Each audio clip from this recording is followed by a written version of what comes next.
The FTX fallout has affected the first U.S. bank, and the Senate wants some answers. And Goldman Sachs says it's time to start buying crypto companies. Speaking of expanding, guess what Ripple Labs is doing? Well, you're going to have to watch the video to find out. Good morning, new viewers and old friends. The heat map is telling us that there's something a brewing because now we're looking negative, with most cryptos now being negative more than 2% in the last 24 hours.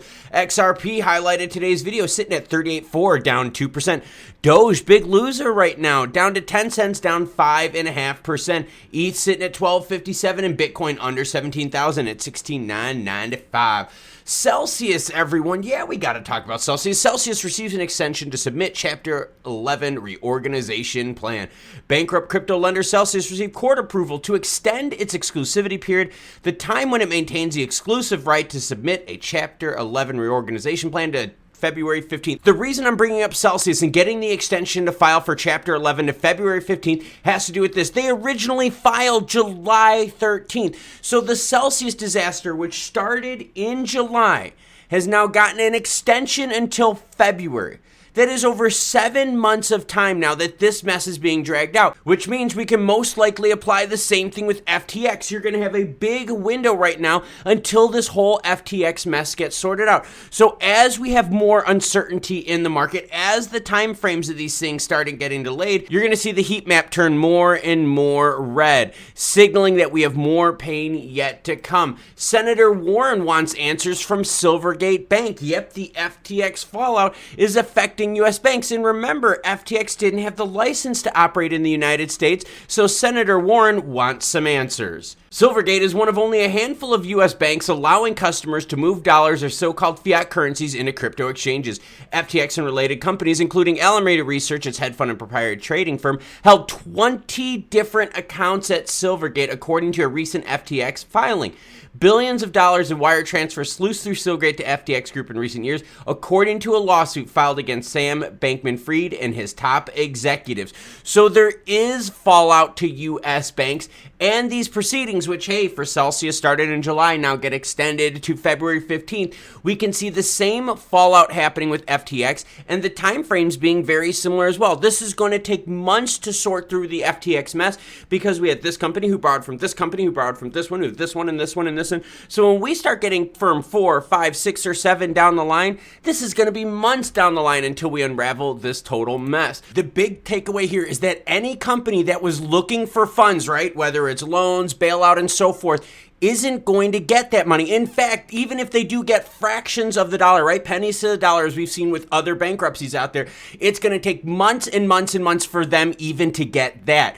That's why Nexo said, screw you, United States, we're getting out of here. That video and other breaking news will be linked at the end. We've got another Alphabet Mafia thing out there going after crypto. U.S. FTC investigates crypto firms for some alleged misconduct. So it's not just the SEC, it's not just the CFTC, we've got the U.S. Federal Trade Commission. While we can't comment on current events in crypto markets or the details of any ongoing investigations, we are investigating several firms for possible misconduct concerning digital assets. And again, this is in the United States. It's important to note that the agency also denounced that the cause is not misleading advertisements of the firm as reported earlier. So what are they going after? Well, they can't say, but they're going after more U.S. exchanges. And I just broke a story yesterday where we had 3 different big people in the know, including one of them being John Deaton, right, helping out the Ripple team, that says you're going to have a major crash coming.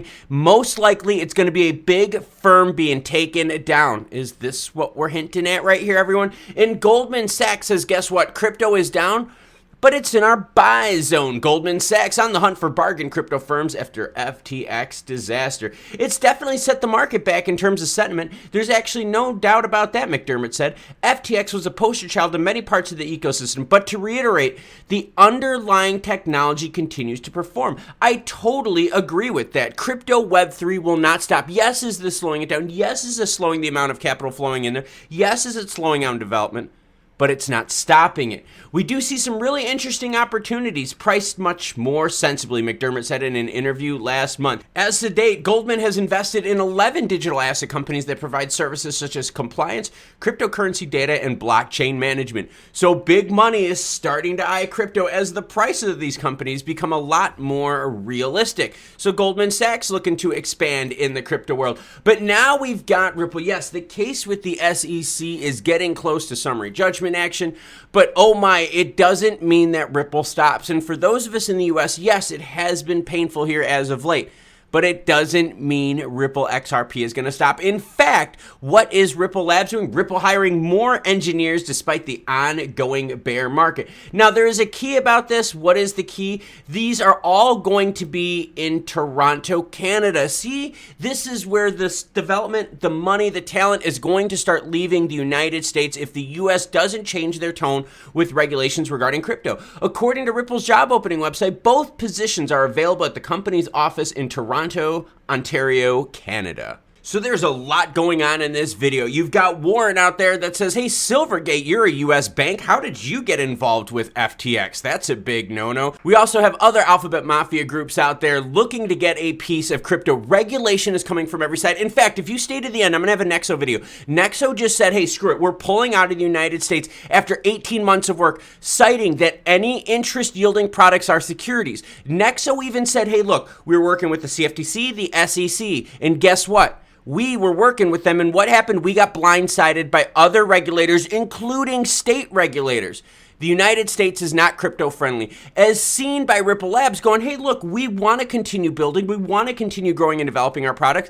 We're not going to do it in the United States, as they have two big engineer jobs now in Canada. Development will leave the United States. Crypto won't slow down. Maybe the growth of it in the United States will, but it doesn't mean crypto on a global scale is going to slow down. And Goldman Sachs is saying, we're getting close to the bottom. We're going to start nibbling at these companies that are distressed right now, companies that are in deep trouble. We're going to buy them out. Why? Because the valuations are more realistic. What we saw in 2021 with that bull run, those valuations were way too high. But where things are at right now, it's starting to increase the attention of big banks out there, Goldman Sachs being one of them. All right, let's talk about Nexo and things being deemed a security. If you want to learn details about what's considered a security in the crypto world, well, I had breaking news that I released late last night. If you didn't see it, that's this video right here. It is going to tell you what you need to know about interest-bearing accounts and them being considered securities by the SEC and other regulators out there.